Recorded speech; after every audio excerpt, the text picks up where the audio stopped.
Graças e paz, amados irmãos da Primeira Igreja Batista em Cabrobó e da Igreja Batista em Fazenda Bananeiras, e também os amados que constituem a Congregação Batista na cidade de Orocó. Meus irmãos, até o momento nós não podemos falar de algum fato novo referente à crise que nós estamos vivendo. A bem da verdade, o que nós podemos trazer é que estamos irmanados, juntos, e que como igreja de Jesus Cristo, nós não podemos fazer diferente do que senão acatarmos as decisões judiciais do nosso governo federal, estadual e municipal, nos mantendo sob quarentena.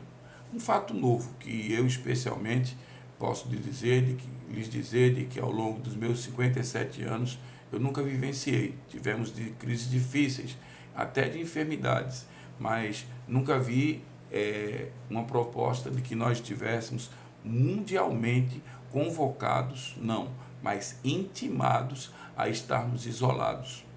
Não me recordo desse episódio em meu tempo de vida. O que nós podemos dizer é de que, como igreja, nós temos a obrigação de mantermos o respeito e o acatamento das decisões governamentais. É bíblico. É bíblico que o governo, seja ele qual for, ele deve ter por nossa parte a nossa honra. Afinal, Deus, na sua palavra, assim nos determina que nós devemos honrar os nossos governantes. Tenho certeza, até pelo que nós estamos acompanhando, que os governantes todos estão se determinando, se empenhando e dando o seu melhor e até fazendo, podemos dizer assim, mais do que isso, buscando o melhor para a nossa população. Como igreja, nós não podemos pensar de forma diferente. Temos que ter uma visão coletiva e de que certamente, no momento, esse é o melhor. Estarmos com as nossas igrejas fechadas é algo que nos incomoda e, de fato, nos entristece muito. Mas nós temos a certeza de que o que está acontecendo tem um propósito. Já tive a oportunidade de ver vários testemunhos e estamos passando o tempo todo, o dia todo, tendo muita oportunidade de ler, de refletir e percebendo em diversas pessoas o quanto tem sido importante para a família. Creiam, nós dissemos isso da vez passada, de que bom que isso aconteceu. É muito difícil dizer isso, porque é muita dor, muito sofrimento, mas bom que isso aconteça. É uma visão positiva de que tudo o que está acontecendo tem um propósito. Creio, não é vontade divina, mas é permissão divina. Entre outros, um ensinamento para que nós possamos abrir os nossos olhos para um relacionamento mais íntimo, mais próximo, mais, podemos dizer, convicto de comunhão com Deus. E para a humanidade, uma oportunidade de todos percebermos de que nesta hora o dinheiro é algo importante. Sim, é muito importante, mas não é, como eu disse da última vez, um divisor de águas, algo que possa de fato ser imperativo como conforto na sua vida e a convicção de que nada vai lhe acontecer. Sabemos já de muitas pessoas que ícones da cultura, da imprensa, ícones da música, empresários que estão acometidos com essa enfermidade. Para nós, meus irmãos, tem sido uma oportunidade de nós refletirmos sobre a nossa comunhão com Deus, sobre a nossa comunhão com a nossa família. Eu estou tendo a oportunidade de estar passando esses dias em casa e vendo como nós nos ausentamos, nos distanciamos de fato da nossa relação em família. E o quanto nós vamos descobrindo de coisas que estão à nossa porta, à nossa frente, a palmo de distância, e que nós não percebemos porque estamos distantes dessa intimidade familiar. Tenho tido oportunidade de conversar com meus filhos, de conversar com minha esposa, com a minha nora e de estar desfrutando desse convívio. E tem sido muito prazeroso. Embora seja difícil, nós às vezes estamos meio que trancados e, na verdade, trancados em casa, e tem sido magistral, eu posso dizer, o aprendizado dessa importância desse convívio. Meus irmãos, com referência às deliberações governamentais, nós gostaríamos de dizer de que, até o momento, nada muda. O governo tem por pretensão de que nós estejamos reclusos, digamos, isolados, em quarentena, pode-se chamar assim, até o dia 31 de março, podendo se estender a mais que isso, mas muito provavelmente não menos que isso, até 31 de março. Como igreja batista em Cabrobó, como igreja batista em Fazenda Bananeiras e como congregação, o que é que nós estamos deliberando, o que é que nós estamos decidindo? Nós não vamos poder abrir as portas, nós não vamos poder estar realizando reuniões de culto e reuniões de ensaios, simplesmente, não podemos fazer isso.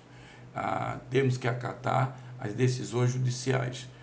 Creiam, isso é provisório e espero eu de que sirva para que todos nós reflitamos da importância de estarmos participando.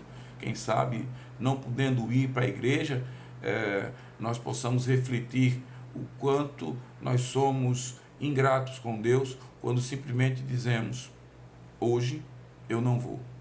Meus irmãos, ainda com referência à igreja, nós queríamos dizer aos irmãos de que é nossa sugestão, não, é nosso conselho, de que nós estejamos tendo momentos de culto em nossos lares. Muito provavelmente, algumas famílias, inclusive de nossas igrejas, sequer nunca realizaram um culto doméstico, ali só com seus familiares. Talvez essa seja uma oportunidade que Deus está nos concedendo para que nós possamos compartilhar do momento de culto. Não é fácil, porque é algo novo. Para muitos, eu tenho certeza, não vai ser fácil. Mas, a partir do momento que nós começarmos a praticar esse culto mais íntimo, mais da família, certamente vai se tornar algo prático, algo constante e, tenho certeza, prazeroso. No momento, difícil, fato novo, mas nós vamos criar esse hábito que eu tenho certeza há de ser algo muito bom para nossas famílias. Deixem-me atender a preocupação de muitas pessoas da igreja que têm entrado em contato conosco. Nós estamos bem, graças a Deus, muito bem de saúde.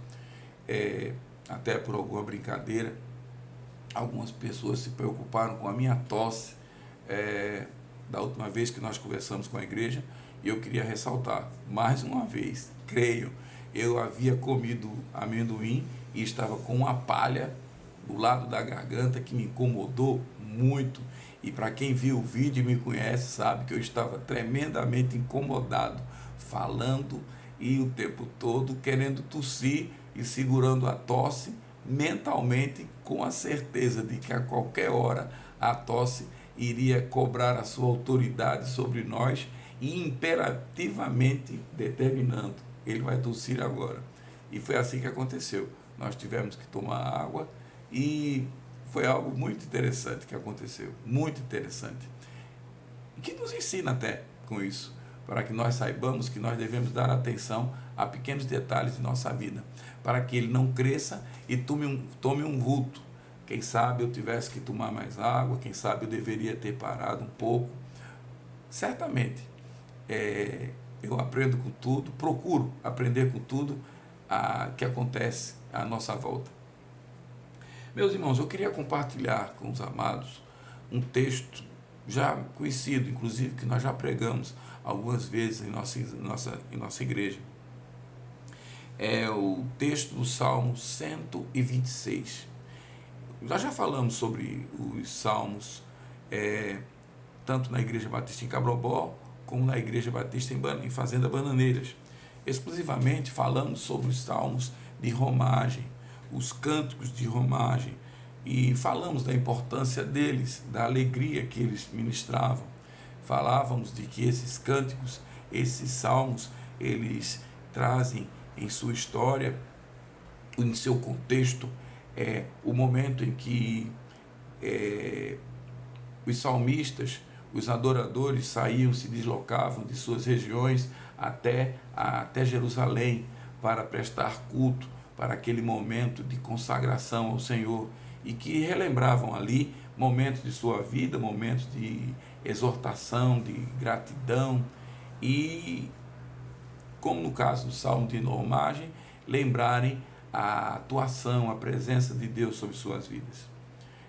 Tenho certeza de que hoje nós estamos vivendo um momento de estarmos, quem sabe, refletindo em romagem também.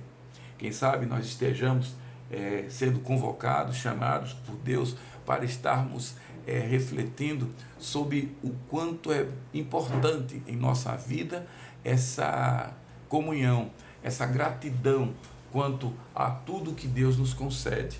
E vamos ler o Salmo para que nós possamos ter mais intimidade e possamos de fato receber do Senhor e não do pastor Porto. Salmo 126, Salmo 126, versículos de 1 a 6, são apenas 6 versículos. O Salmo nos diz o seguinte: quando o Senhor restaurou a sorte de Sião, ficamos como quem sonha. Então a nossa boca se encheu de riso e a nossa língua de júbilo. Então entre as nações se dizia: grandes coisas o Senhor tem feito por eles. Com efeito, grandes coisas fez o Senhor por nós. Por isso estamos alegres. Restaura, Senhor, a sorte de Sião, como as torrentes no Neguebe. Os que com lágrimas semeiam, com júbilo ceifarão. Quem sai andando e chorando, enquanto semeia, voltará com júbilo, trazendo os seus feixes. Vamos orar? Maravilhoso Deus, eterno Pai, fica agora conosco, para que não tenhamos aqui a manifestação de um homem, mas que a Tua palavra nos conduza e nos use como vaso sob Tuas mãos, para que sejamos vaso a proferir a verdadeira palavra do Senhor. É o que nós te oramos em nome de Jesus. Amém. Irmãos, todos sabem, eu gosto de trazer a reflexão de forma expositiva, fazendo, ou melhor, permitindo que a palavra de Deus fale por si só. Vamos fazer uma percepção, uma reflexão sobre este salmo. O versículo 1 nos diz o seguinte: quando o Senhor restaurou a sorte de Sião, ficamos como quem sonha. Meus irmãos, o que estava vivendo esses adoradores? O que estava vivendo esse salmista para que ele dissesse: restaurou a sorte de Sião? Restaurou a sorte de Sião. Meus irmãos, como crentes em Jesus Cristo, como transformados, santos em Jesus Cristo, todos nós fomos chamados para uma adoração, para uma vida de transformação. Mas, por vezes, esquecemos de onde nós viemos, de que condição nós viemos, de onde nós fomos alcançados, de onde nós estávamos quando fomos alcançados pela palavra do Senhor, pelo Logos divino, pelo Evangelho de Jesus Cristo. O que fez Deus, na verdade, para nos tirar do que nós podemos chamar de lamaçal do pecado. Meus irmãos, eu particularmente, eu tenho um exemplo vivo na minha vida, minha própria história, de que o Senhor me restaurou de um lamaçal de pecado muito intenso, uma lama densa, profunda. Eu me percebo como quem andou sob um lamaçal com um atoleiro profundo, onde era muito difícil seguir a trajetória. Mas o Senhor nos buscou e com a sua mão santa nos resgatou de todo esse lamaçal. O povo de Israel sabia o que cada um pessoalmente tinha vivido, mas como nação, como povo de Deus, sabia de que a ação de Deus os tinha tirado de grandes tribulações, de grandes momentos, de cativeiros, creiam, de cativeiros. Hoje, nós podemos dizer de que também fomos tirados de cativeiros. Eu queria ler mais uma vez esse versículo, para que nós possamos refletir ainda mais sobre o seu propósito, sobre a sua mensagem. Quando o Senhor restaurou a sorte de Sião, ficamos como quem sonha. Ficamos como quem sonha. Eu tenho certeza de que essa expressão, ficamos como quem sonha, é uma expressão de quem, numa visão poética, transmite a alegria, a plenitude, o inacreditável. Podemos dizer sim, o inacreditável que foi ter saído do lamaçal, tal qual estava colocado, imposto. Já imaginaram quantas vezes em nossas vidas nós olhávamos para frente, nós olhávamos do lado, olhávamos para trás e o que percebíamos era vergonha, era lama, era o atoleiro, a dificuldade de abandono de tudo aquilo? Creiam, assim como a Sião descrita pelo salmista, nós também fazemos parte desse povo, desta nova Sião, que continua sendo retirada dos charcos de lodo, dos atoleiros de lama, e também sendo apanhados mais uma vez por Jesus Cristo, o Salvador divino, o pescador de todos, segurando sua mão e permitindo que Ele nos tire do lamaçal do pecado. Realmente é viver como quem sonha, é viver como quem não acredita de que foi possível, mas Ele fez sim um milagre transformando as nossas vidas. O versículo 2 nos diz o seguinte: então a nossa boca se encheu de riso. Então a nossa boca se encheu de riso. Meus irmãos, nós não podemos definir senão a alegria com a qual nós podemos descrever Deus transformando nossas vidas.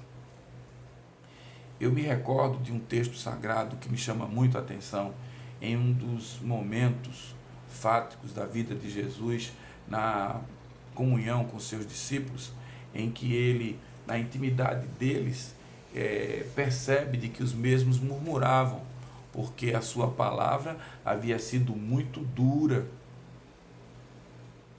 E ele se dirigindo a Jesus, como se ele não soubesse do murmúrio, dizem a Jesus: Jesus, não seria a tua palavra muito dura? E Jesus, que já estava preparado, porque sabia exatamente por que eles murmuravam e que murmuravam, Jesus se dirige aos mesmos e diz: para vocês também está sendo dura essa palavra? Vocês acham de que essa palavra é dura? Então, quem sabe não está na hora de vocês também irem embora. Se essa palavra é dura para vocês, estão livres. Vocês têm a permissibilidade. Vocês têm a minha autorização. Podem ir embora. Com isso, Deus, na pessoa de Jesus Cristo, está nos dando uma prova viva do seu livre-arbítrio. Até aquele momento, os discípulos não entendiam que estavam livres para ir a toda hora, para onde quisessem. E Jesus, chamando a atenção a isso, simplesmente diz: estão achando ruim? Vão embora. Mas a palavra daqueles discípulos reflete essa alegria. Então a nossa boca se encheu de riso. E talvez um riso meio que desconfortante, meio que tímido, talvez até com um tanto quanto de arrependimento pelo que estavam falando. A resposta deles a Jesus Senhor, para onde vamos? Se é aqui que nós temos a palavra de vida eterna. E eu percebo um sorriso meio que acanhado, meio envergonhado, dizendo isso. Eu entendo de que o salmista também não está falando algo tão diferente. Então, a nossa boca se encheu de riso e a nossa língua de júbilo. Cantamos, nos alegramos, expressamos essa vontade, expressamos essa alegria, expressamos essa convicção da transformação a que estamos colocados. Estamos cantando de júbilo. Então a nossa boca se encheu de riso e a nossa língua de júbilo. Então a nossa boca sorriu, simplesmente manifestou essa alegria. E a nossa língua, queimada pelo Espírito Santo, o mesmo que veio a futuramente queimar a boca de Isaías, o mesmo que tem queimado a nossa boca como pregadores, o mesmo que continua nos dizendo o que devemos dizer quando assim nos permitimos que Ele fale através de nós, o mesmo que queima a nossa boca para que como vaso nós sejamos usados por Ele, para que o oleiro esteja sempre trabalhando para que esse vaso seja reformado, transformado e que dele sejam deleitados tantas almas, quer o coração de Deus. Sim, a nossa boca, a nossa língua se encheu de júbilo, cantou. Então a nossa boca se encheu de riso e a nossa língua de júbilo.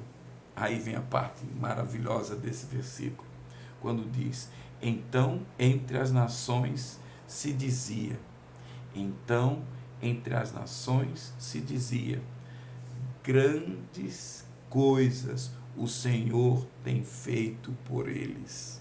Que testemunho maravilhoso.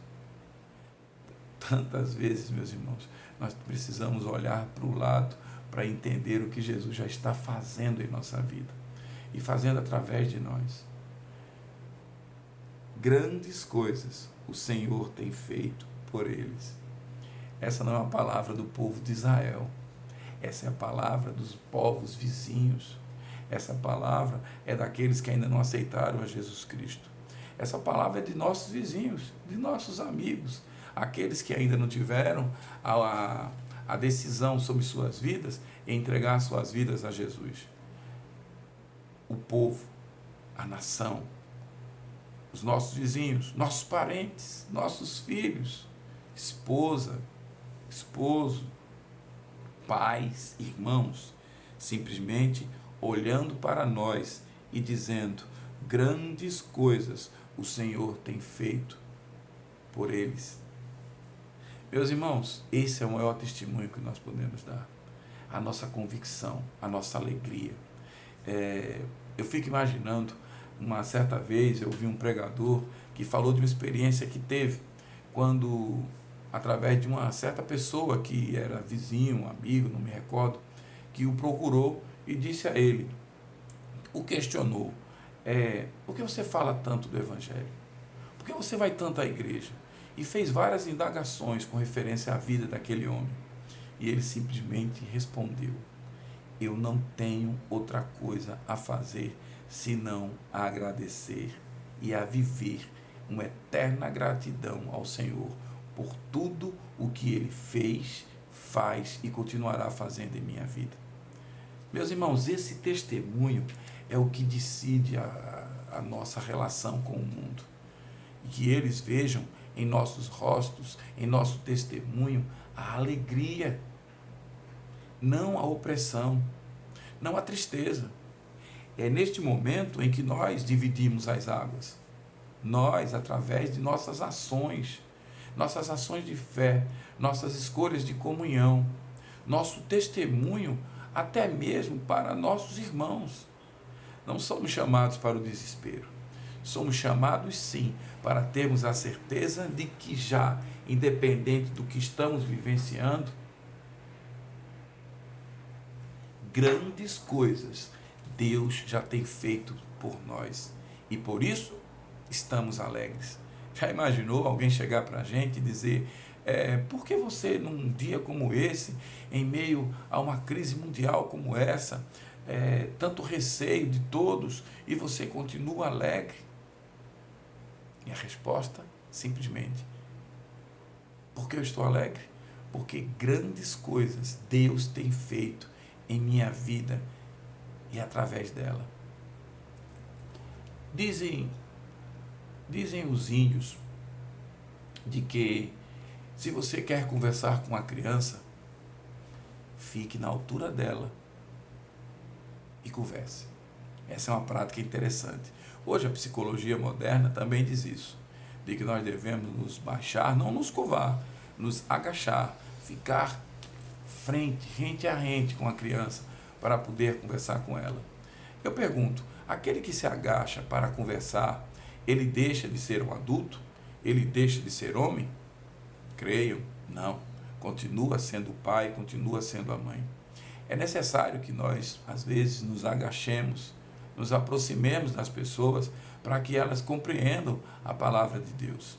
É necessário que nós demos de nosso tempo para que as pessoas percebam o que Deus está fazendo. Já imaginou? Nos agachar diante de uma criança e dizer: creia, grandes coisas Deus já tem feito por nós. E por isso, estamos alegres. O versículo 3, ele nos diz assim: com efeito, grandes coisas fez o Senhor por nós. Com efeito, grandes coisas fez o Senhor por nós. Meus irmãos, parece repetitivo isso aqui. Parece que o salmista está apenas repetindo o que ele já disse anteriormente. Mas, quando nós refletimos sobre a sua afirmação, nós entendemos que não. O que ele está dizendo, na verdade, em meio a tudo que eu estou vivendo, tenham certeza, eu assevero, grandes coisas Deus tem feito por nós. É preciso que essa convicção não seja apenas, digamos, tecnicamente uma verbalização, uma expressão, uma palavra, algo que você apenas expressa. Não, é necessário que você vivencie. Diz o salmista: com efeito, grandes coisas fez o Senhor por nós. Por isso, estamos alegres. Ele repete isso. Repete para que haja uma convicção, uma confissão de fé, que não seja apenas algo verbalizado, algo apenas pronunciado, mas que seja algo ministrado, algo testemunhado. Essa alegria, meus irmãos, por vezes nós percebemos a ausência dela em nossa igreja, em nossas igrejas. Eu tenho a oportunidade de viajar e de conversar com pastores do Brasil inteiro. Hoje eu posso até dizer com pastores que são de outros países. E o que nós encontramos de incomum a eles é de que a igreja tem passado um período de tristeza, creio, sim, de tristeza. Um período em que as reflexões, em que as ministrações, elas passam por um momento de desânimo, em que o Senhor mudou, meus irmãos. Será que o mesmo Deus que deu as pragas sobre sobre o Egito, em defesa do povo hebreu, também não está de todo pronto para nos manter incólumes, isentos, afastados, reservados, protegidos deste mal?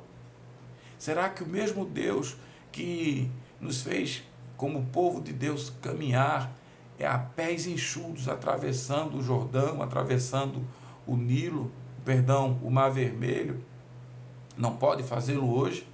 Será que o mesmo Deus que tirou-nos do lamaçal do pecado, nos tirou-nos dos vícios, também não tenha hoje a capacidade de nos tornar separados desse mal? Será que, se esse mal nos acometer, nós não estamos ainda protegidos, ungidos pela palavra. Oh, meus irmãos, a tristeza, ela é certamente algo necessário à humanidade, ao ser humano. Não foi Satanás quem criou a tristeza, mas certamente ele é responsável por muitas tristezas. Mas o Senhor Jesus, o Senhor Deus, a pessoa do Espírito Santo, nos é necessário para que nós tenhamos a verdadeira alegria, a alegria no Senhor, que é de fato a nossa força. A alegria no Senhor, que é de fato a nossa força. Embora haja momentos de crise, existe uma alegria no Senhor, e creio, remédio algum vai nos dar essa alegria, senão a pessoa da Trindade, Jesus Cristo, Deus e o Espírito Santo. O versículo 4, ele nos traz uma reflexão muito linda, fazendo lembrar os momentos de tribulação. Eu queria ler mais uma vez, dizendo o seguinte: restaura, Senhor, a nossa sorte, como as torrentes no Neguebe. Restaura, Senhor, a nossa sorte, como as torrentes no Neguebe. O que eram as torrentes no Neguebe? As torrentes são pequenas fontes de água, normalmente em meio a terrenos extremamente áridos, secos. Torrentes que ficam às margens do deserto. Torrentes que servem, digamos, de recurso para a própria vida. As torrentes, elas são consideradas, digamos, o último apelo em horas de desespero no deserto. Vamos ler mais uma vez? Restaura, Senhor, a nossa sorte, como as torrentes no Neguebe. Meus irmãos, nós estivemos no deserto. Não estou falando do deserto lá em Israel, não. Nós já vivenciamos o deserto de estarmos separados de todos, nos sentindo isolados de todos, não por uma crise mundial, não por uma enfermidade, senão a espiritual. E creio, nessas horas é muito difícil, é muito pesaroso, mas em meio a toda essa dor, em meio a todo esse isolamento, a todo esse deserto, nós tivemos a oportunidade de receber de Deus, no meio de toda a sequidão, uma fonte de água viva, uma torrente que nos alimentava. Por vezes na palavra de um irmão, por vezes na palavra da própria Bíblia, por vezes numa música, outras vezes em apenas recordar o que Deus nos fazia em Sião. Creio, as torrentes no Neguebe continuam a produzir água em meio a desertos e continuam a ser mantidas pelo Senhor como sendo um verdadeiro oásis em hora de desespero, para que nós saibamos de que há um Deus a nos prover nos momentos mais difíceis de nossa vida. Restaura, Senhor, a nossa sorte, como as torrentes do Neguebe. É curioso porque o salmista, ele está falando após reconhecer a ação de Deus, a sua alegria, está falando após a reconhecer a sua libertação, a falar como nação de Israel, a falar do júbilo com o qual cantava, reconhecendo a libertação que tiveram. Mas agora ele simplesmente ainda assevera, ainda existem tribulações. Nós temos a alegria de estarmos em júbilo, agradecendo o que Deus tem feito. Nós temos a alegria de reconhecermos como nação santa de Israel, de que as outras nações olham para nós e diz: grandes coisas tem o Senhor feito por estes. Nós temos a alegria em de fato reconhecermos que grandes coisas tem o Senhor feito, mas também temos a certeza de que os desertos não vão ser apagados, eles ainda ocorrerão.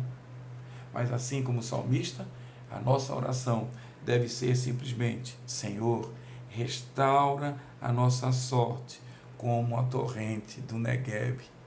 Talvez nós estamos vivendo dias difíceis, mas o Senhor continua dizendo: eu restauro torrentes em Neguebs, em desertos. Eu ainda continuo sendo e vou ser sempre o Deus que traz júbilo e sorriso aos seus adoradores, aqueles que se entregam a sua vida a Ele. Diz o versículo 5: os que com lágrimas semeiam, com júbilo ceifarão. Os que com lágrimas semeiam, com júbilo ceifarão. Meus irmãos, semear nunca foi algo fácil. Eu tenho aprendido isso nos quase 10 anos que nós estamos trabalhando no sertão. Principalmente no sertão, que eu gosto de dizer, após visitarmos a Terra Santa, de que nós vivemos num terreno tão árido, tão difícil, tão desértico, quanto em determinados trechos de Israel. Qual a diferença? Para nós vermos lá em Israel tanto verde, tanta alegria, tanta produção. Trabalho, meus irmãos, trabalho. Eu gosto de dizer na igreja que quando nós estamos ali, em Israel, nós percebemos de que é um lugar santo. Creio, é um lugar santo, abençoado. Mas eles trabalham, e trabalham muito. Eles produzem, eles têm que arar a terra, igualzinho em Cabrobó. Eles têm que plantar, esperar a semente, aguardar, creiam, a irrigação. E creiam, há um tempo para isso. Creiam também, o mesmo Deus que está lá em Israel, está também em nossa cidade, em nossas vidas. É o mesmo Deus que continua dizendo: os que com lágrimas semeiam, com júbilo ceifarão.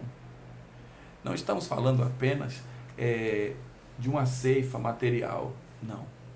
Aqueles que semeiam nos seus filhos, aqueles que persistem com lágrimas em semear na vida de seus filhos, aqueles que percebem o terreno árido que muitas vezes se torna o coração de seus filhos, de seu esposo, de sua esposa, de amigos, de familiares, creiam, as suas lágrimas não serão desassistidas, porque eles ceifarão com júbilo.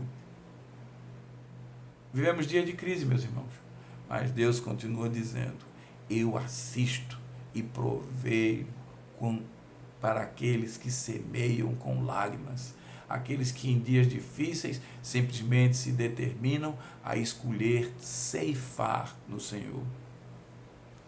A alegria do Senhor é a nossa força. A alegria do Senhor é a nossa semente a ser plantada. No versículo 6 nos diz: quem andando e chorando, enquanto semeia, voltará com júbilo, trazendo os seus feixes. Quem andando e chorando semeia, voltará com júbilo, com alegria, com cânticos, salmodiando, talvez em uma romagem, quem sabe escrevendo, quem sabe compondo, quem sabe apenas ministrando.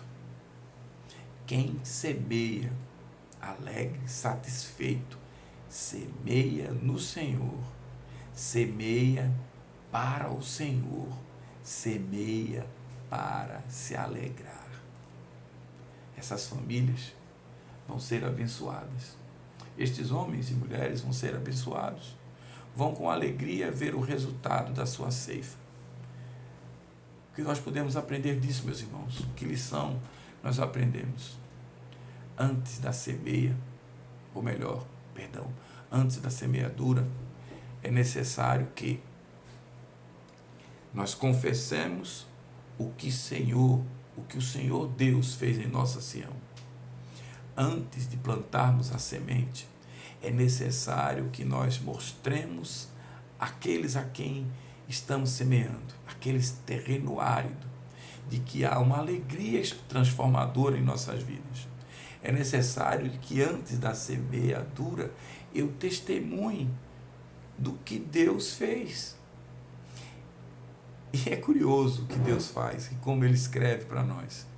Antes de nós semearmos, antes de nós queremos colher a ceifa, é necessário que, como sementes, nós estejamos prontos a morrer para que haja vida, a nos dispormos daquilo que somos, a abrirmos mão de nossa vaidade, quem sabe de nossa maravilhosa ciência, de nosso maravilhoso conhecimento teológico, que por vezes nos afasta da verdadeira palavra do Senhor.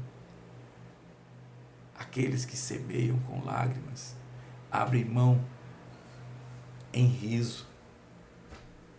Embora haja tribulação, simplesmente dizem: o Senhor restaurou a nossa sorte.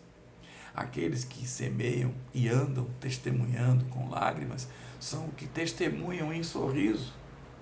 Não é uma lágrima de pranto, mas é uma lágrima de determinação, de júbilo, de dizer: houve um dia em que a lama me envergonhava, em que eu não podia andar, em que meus pés estavam atolados em uma lama intensa. Era difícil caminhar, mas o Senhor Jesus colheu a minha semente, me fez morrer e nos trouxe uma alegria, um júbilo, para que nós fôssemos chamados, sem que mereçamos, fruto impróprio, podre, mas Ele restaurou a sorte, para que nós viajássemos de Recife a Cabrobó e fôssemos usados no Senhor como a semente que nele temos dado fruto. Essa é a palavra. Os que com lágrimas semeiam, com júbilo ceifarão. Quem sai andando e chorando, enquanto semeia, voltará com júbilo, trazendo seus feixes. Que Deus nos abençoe. Vamos orar? Soberano Deus, eterno Pai, glória e honra nós te damos porque Tu és Deus. Pai, perdoa os nossos pecados, que tantos são. Mas Deus, Tu nos amastes muito antes de que nós existíssemos. Nos preparou o plano de salvação logo após a queda, porque a Tua natureza é amor. Em meio a tantos dias de incredulidade, Tu tens sido o Deus que restaura Israel.